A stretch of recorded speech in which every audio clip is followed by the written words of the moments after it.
fantastic forecast for Friday. It'll be mostly sunny, mostly dry, and temperatures are staying a little bit below average. Then over the weekend, it will feel a little bit more hot and humid, along with a chance of rain and storms. I'll have all those details coming up. Now at 10, petitioning for cell phones in Richmond County schools. How one student has started a movement for change. As your news starts now. Stay this one. Live from Television Park, this is WJBF News Channel 6 at 10 on MeTV.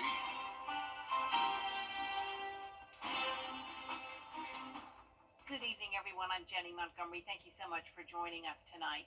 Coverage you can count on begins with an investigation underway in Allendale County after a woman disappeared there 2 days ago.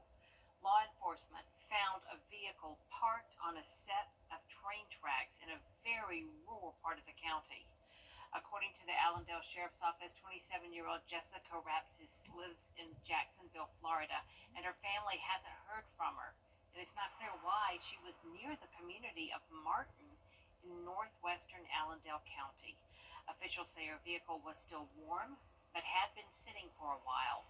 A search party, including a helicopter, a local dog team, and other assisting crews from Savannah Riverside, is looking for any clues they can find about her whereabouts or what might have happened. If you have any information, contact the Sheriff's Office or leave a tip with SLED. The family of a Wagner Sally teacher killed by a falling utility pole has settled out of court. Junelle Robinson was killed in August of 2023 after a tractor-trailer hit low-hanging power lines. That pulled 8 damaged poles out of the ground, and one of them struck and killed Robinson. Today, attorneys for her family announced they'd reached a settlement with Dominion Energy and Comporium for $30 million. The money will be used to create a fund to provide school supplies to teachers across South Carolina. An update now on the construction of Westmont Elementary School in Columbia County. The building will not be complete in time for school tomorrow. Students will report to the Columbia County School Support Department complex that's on Riverwatch Parkway. For the traffic plan for the drop-off tomorrow, just go and find this story on our website, WJBF.com. We've got a map there. Time now for our first check of the weather. Here's our chief meteorologist, Jenna Petracci.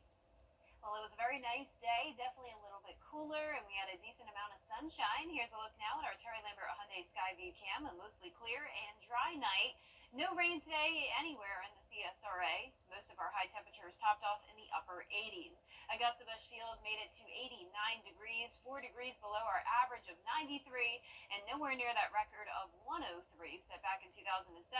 Low this morning was 68, so some upper 60s for a change, and we're already down to 72 in Augusta, 77 in Thompson, 78 in Millen, Louisville at 76, Gibson at 77, and still at 80 degrees in Lincolnton, Edgefield, and Saluda. So it will be another night of upper 60s. You can see we had a little bit of cloud cover earlier, and then that moved out of here, so a nice clear night, and it will be sunny tomorrow. High pressure overhead, keeping us dry. Scattered showers and storms down to the southwest of us ahead of a low pressure system. But for us, very calm conditions. Winds are even under 3 miles per hour this evening. Tomorrow morning, clear skies with temperatures down to around 67 at 6 a.m., low 70s by 8 a.m. And as we go into the next several days, we'll continue to see a lot of mornings in the upper 60s. But as I mentioned, it will become a little bit more hot and humid over the weekend with that chance of rain. Stay with us for all the details on that. But back to you, Jenny. All right. Thank you, Jenna. We appreciate it. Overdoses have killed more than Golden Harvest Food Bank's new produce rescue center is now open. It's on Commerce Drive off Gordon Highway. The center has already been put to good use. Last week, volunteers were able to pack goods and get them sent to areas in Georgia and South Carolina impacted by flooding from the tropical storm. Stay with us. South Carolina Governor Henry McMaster signed legislation today, how it aims to protect victims of human trafficking. Next.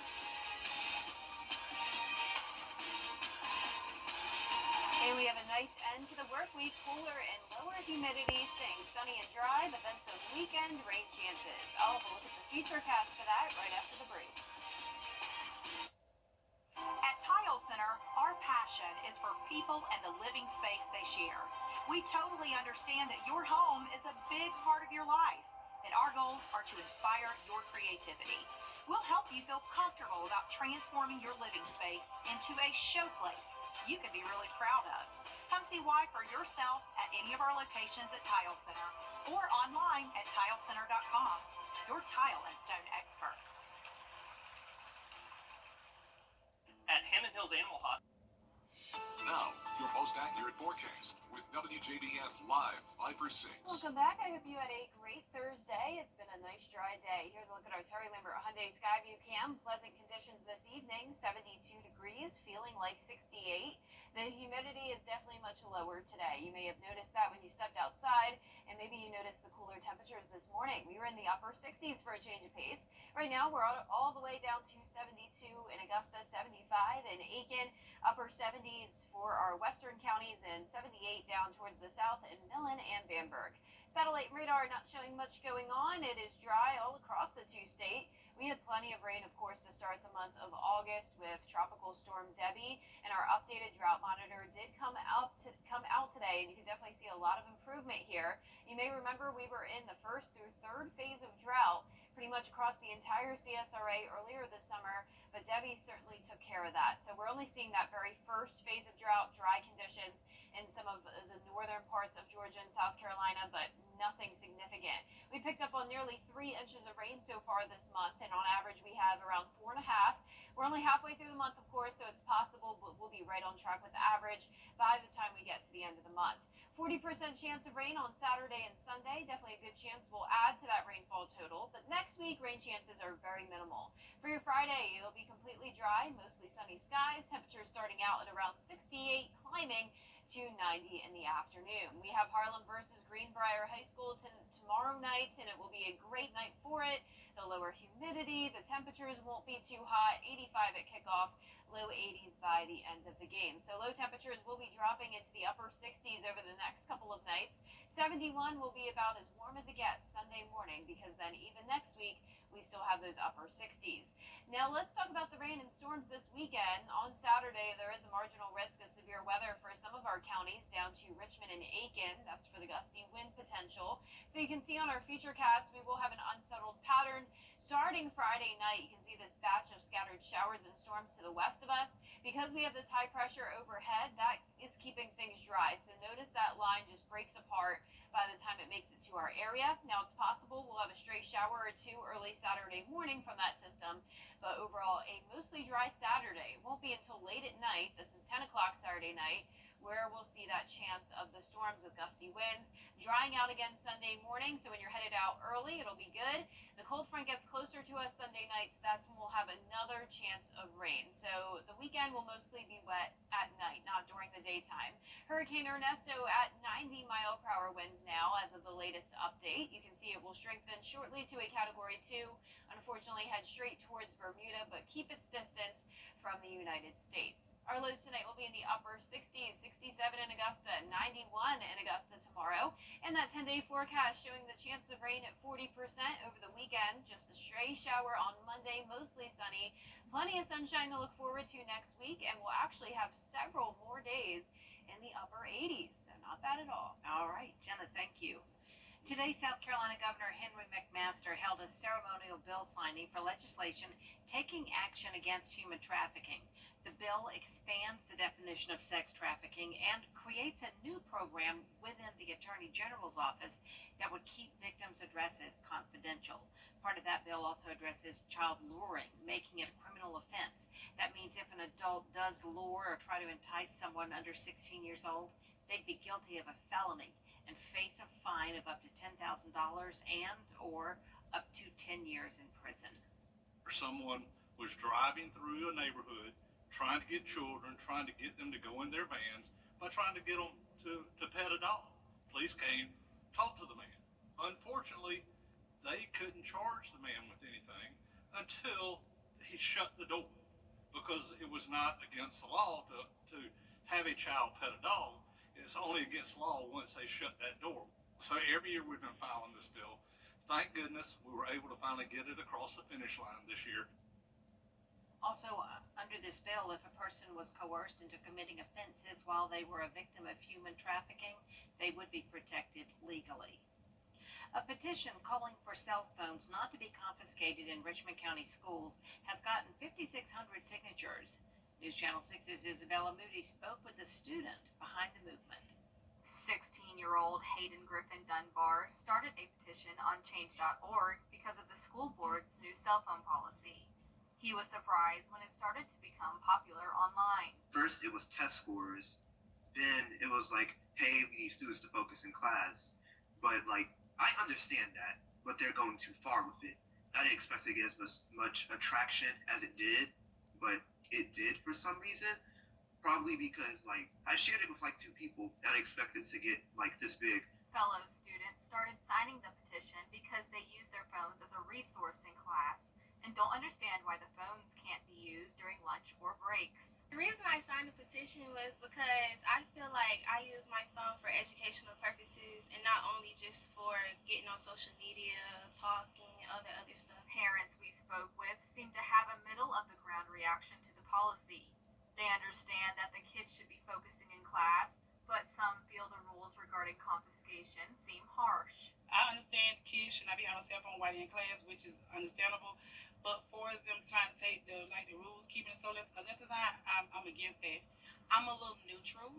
I do think the kids should be able to have their cellular devices because due to other situations that happen with school, but I do feel like the students should have their phones put up at the same time. The Richmond County Board of Education sent out a survey to parents and students a couple of months before the policy became effective and had an overwhelming response in favor to it. We would welcome the petitioners to come, as any other public commenter would be welcome to come to our board meeting, present their information.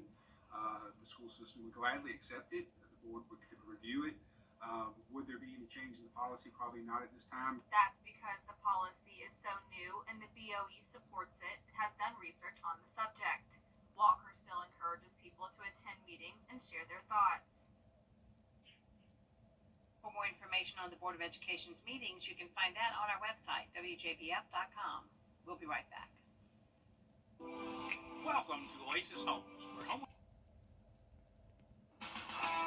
Now, WJBF sports coverage you can count on.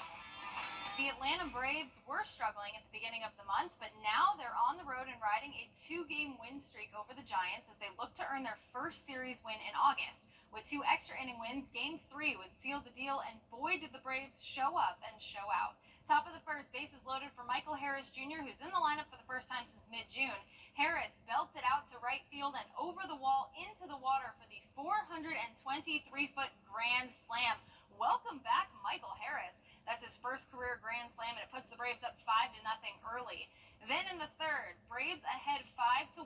Nobody on for Matt Olson. He'll smack this one way out to left field. That one's into the stands for the solo home run. That'll make it 21 home runs on the season for Olson, and the Braves stretch their lead 6-1. Top of the fifth, same score. Austin Riley at bat with bases empty. He cracks it out to deep left for the solo homer. Braves lead 7-1 through 5 and would go on to win 13-2. They'll look for the series sweep in Game 4 on Thursday night. More updates on this series throughout the week. In a little over 2 weeks, college football returns, and for the Georgia Bulldogs, that means a season opener at home against the Clemson Tigers. Head coach Kirby Smart spoke to the media about how hard his team has been working in the offseason and how much work still needs to be done before Week 1 gets underway. I have been pleased with all the details that go into the leadership in terms of showing a younger player how to do it. Guys are coaching guys, but we got a long way to go as a football team. We are nowhere near close to where we need to be. I feel like we have less depth than we've ever had, and that's kind of a common theme. Talking to other coaches I talk to, I call it the deterioration of football, because every year we've been here, I feel like we've had more players capable of going in and play winning football, and every year that goes down. So we've got to keep working to increase that number.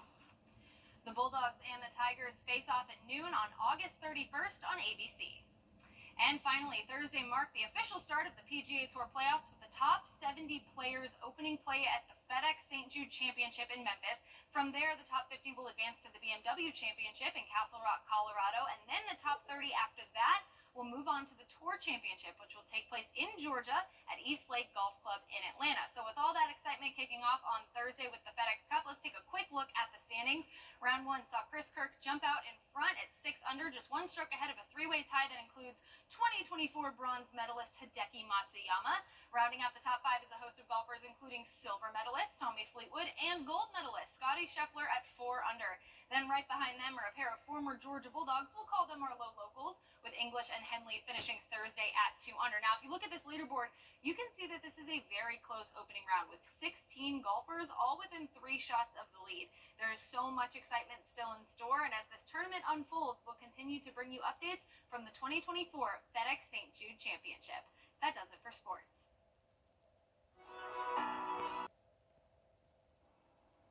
And last but not least, a story that will tug at the heartstrings of animal lovers everywhere. Abby, a 4-year-old lab, went missing after escaping from a doggy daycare in Richmond, Virginia. Abby has been found safe and sound, and she's back home with her family. Jace Obardo with more. She was gone, and it literally took seconds. So I just grateful to have her back.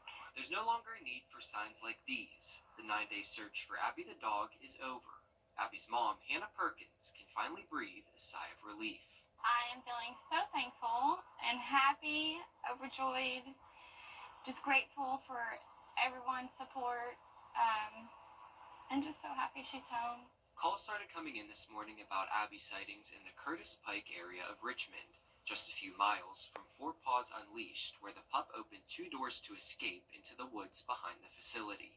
People started seeing her, we started getting pictures, and we said, okay, she's on Curtis Pike. We finally have people seeing her. We finally have a sighting on her, which was an amazing feeling. As fate would have it, one of Perkins's high school classmates actually found Abby while out on a walk. Perkins rushed over to meet her before Abby could take off again. She slowly crept up to us, and then I had the slip leash and slipped it around her and got her back.